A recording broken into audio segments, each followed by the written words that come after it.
ရာတူတူနဲ့ရှင်းပြမယ်ဆိုတော့ဘောမပြမှာအများဆုံးအခုစိုက်နေပြောနေတာကတော့ညောင်များလေနော်ညောင်အဓိကများဆိုတော့ညောင်ပဲအဓိကပြောပေးလိုက်မယ်လေနော်မြန်မာနိုင်ငံမှာညောင်တဲ့ပုံစံလုပ်တဲ့လူတွေများတဲ့အတွက်လေနော်ညောင်တွေကဆိုရင်ຫນွေဥရာဒီမှာဆိုရွက်နှုတ်ထွက်တယ်လေနော်ရွက်နှုတ်ထွက်တယ်မိုးတွင်းမှာဆိုဒီရွက်တွေအကုန်လုံးကငြိမ်ပြီးတော့မှဟိုစားကြီးထွားတယ်ဒါမှလည်းဆောင်းရောက်လာလို့ရှိရင်ဒီအပင်ကညောင်ပင်ကပင်နာမယ်ပေါ့နော်ပင်နာမယ်ကဲဟုတ်ပြီဒါဆိုရင်ညောင်ရဲ့ထွက်တဲ့အချိန်နဲ့ဂိုင်းထွက်တဲ့အချိန်နဲ့ဟိုစားတွေကတည်ပြီနွေရာသီမှာဆိုရင်ရွက်ထွက်မယ်ဂိုင်းထွက်မယ်ဆောင်းတွင်းမိုးတွင်းမှာဆိုဒီဂိုင်းတွေကရှည်လာမယ်ရွက်တွေကကြီးလာမယ်ဆောင်းတွင်းမှာဆိုရင်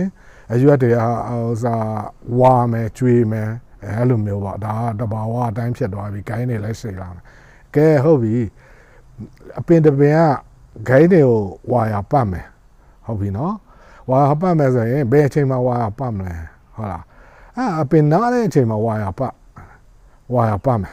ရတယ်ပတ်လို့ရတယ်ဘယ်အချိန်မှာဝါရပတ်မလဲနွေရာသီမှာဝါရပတ်မယ်ရတယ်ပတ်လို့ရတယ်ဒါပေမဲ့ပတ်တဲ့အချိန်မှာရှောင်တင်တာတွေရှိတယ်မရှောင်မားတာတွေရှိတယ်တဘောတကဝါရပတ်တယ်ရွက်တွေချွေတယ်ຫນွေဦးမှာရွက်တွေချွေတယ်ဝါရပတ်တယ်ပတ်ပြီးတော့မှဟိုဂိုင်းတွေကိုဟိုစားလုပ်တယ်ဒါကဟိုစားပေါ့နော်ပုံစံကိုဖမ်းတာပေါ့ရတယ်ຫນွေရဒီမှာလဲနောက်အပင်ကအားတအားကောင်းတယ်မိုးတွင်းမှာကိုလှုပ်ချင်တယ်ဟုတ်လားမိုးတွင်းမှာလှုပ်ချင်တယ်မိုးတွင်းမှာကျတော့ဂိုင်းတွေကရှည်နေဟိုစပြီးတော့မှတွန်းထွက်လာတယ်ရှည်လာတယ်အဲ့အချိန်မှာကျတော့ဝါရပတ်ပြီးဟိုပုံဖမ်းဖို့ဆိုတာ तू ကဂိုင်းတွေကတအားဟိုတိုးထွက်နေတဲ့အတွက် तू အဲ့အချိန်မှာဆိုဝါရပတ်လို့တိတ်မကောင်းမိုးတွင်းမှာဘာဖြစ်လို့မကောင်းလဲဝါရခဏလေးပိုက်သွားတယ်ခဏလေးပိုက် तू ကဘာဖြစ်လဲဆိုနွေရာသီမှာထွက်တဲ့အညောင်တွေဂိုင်းတွေကဒီမိုးတွင်းကျတော့ကြီးပြီလေစထွက်ပြီးတော့မှနွေရာသီမှာစထွက်တယ်မိုးတွင်းဆိုရင်ဂိုင်းတွေကဟိုအားအင်အပြင်းနဲ့ရေရတယ်ဟိုစားရာသီဥတုကလည်းကောင်းဆိုတော့ဂိုင်းတွေကတအားမြန်အမြန်ဆုံးတုတ်တဲ့အချိန်မှာဝါရ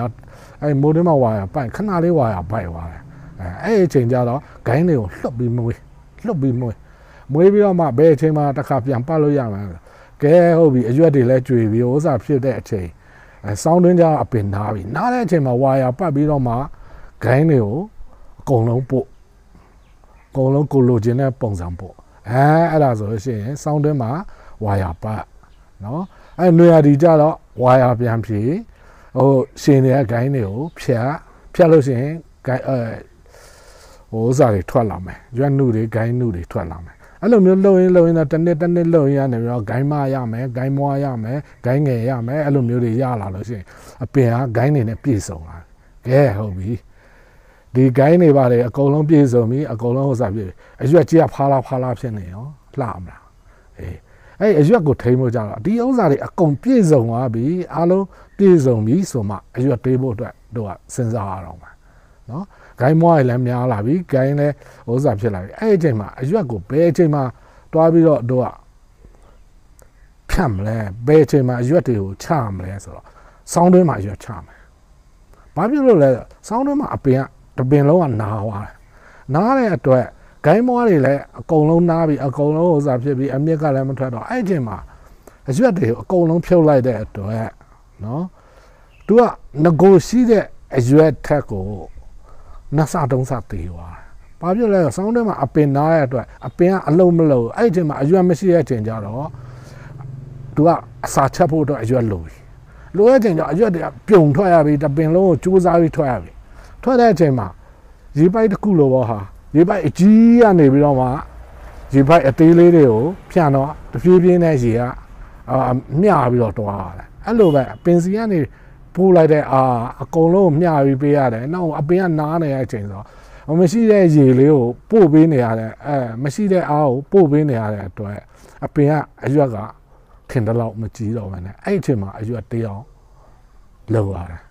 အဲ့ဒါကြတော့တပင်လုံးကဂိုင်းကြီးဂိုင်းမွားဂိုင်းငယ်အကုန်လုံးပြည့်စုံတဲ့အချိန်မှာအရွက်တေးအောင်လောက်ရတယ်ခဏနေရလေးပြောတာဂိုင်းတွေကိုဝါရပတ်မယ်ဘယ်ချိန်ပတ်မယ်ဘယ်ချိန်ဖြတ်မယ်အကုန်လုံးပြောခဲ့ပြီးပြီအဲ့ဒါတွေပြည့်စုံပြီးပြီဆိုမှအရွက်တေးဖို့အတွက်ကိုဆောင်းတွင်းမှာလောက်ရမယ် ဒါဘာလေးတော့ဘလို့တတ်မှတ်ထားလဲယာဒီကစားရလို့ခေါ်တယ်ယာဒီကစားရဆိုတာຫນွေဥမှာအရွက်ထွက်ရမယ့်ဥစ္စာကိုစောင်းတွင်းမှာထွက်ခိုင်းလိုက်တာပြောင်းပြန်နေလှုပ်လိုက်တာယာဒီကစားလိုက်တာယာဒီကစားလိုက်တဲ့အတွက်အပင်ဟာဘွန်ဆိုင်ပင်မှာအရွက်ကလေးတွေတိတ်တိတ်လေးနဲ့ပြုံပြီးထွက်ပြီးတော့မှစောင်းတွဲမှာအကုန်လုံးကရွက်က9ပုံတစ်ပုံ6ပုံတစ်ပုံတိသေးသွားတယ်ငကိုရွက်နော်ငကိုရွက်9လက်မရှိရဆို1လက်မပဲကြံတယ်အဲ့နီးနဲ့လေတော့ရွက်တေးအောင်လုပ်တယ်မေးပါလေလူတွေရွက်တေးအောင်ဘယ်လိုလုပ်လဲအခုလေပြောပြတာအပင်ကစားဆိုင်တယ်လက်တန်းလုံးလောက်လေအခုမှစားဆိုင်ထားတယ်အဲ့အပင်ဟောရွက်တေးအောင်လုပ်ဖို့မလိုသေးဘူး